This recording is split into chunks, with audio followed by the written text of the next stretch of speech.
Ассалаумағалейкум, тәжікстер, құрметті университет өкінішке орай Қазақстанда өзінің ең алғашқы әлемдік турниріне дайындық барысында жедел жүріп келе алмай қалып жатырмын. Бірақ дегенмен сіздерге деген осынау марапаттарыңыз үшін, ықыластарыңыз үшін, пейілеріңіз үшін алғысымды өзімнің балалық көңілімді видео арқылы жеткізуге үй болып отырмын. Жақсы күндерде жолығып, аңсаған армандарыңызға жете беріңіздер, бақытты баянды өмір кешіңіздер, Алладан сүйіктілікке несіп болыңыздар. Туған туыс бауырларыңыз аман болсын. Сіздерді қатты сағындым.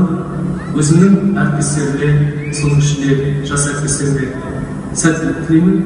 Тайынбай, мойымай, барлық белестерді бағындыра беруге Алла нәсіп етсін. Көріскенше күн жақсы.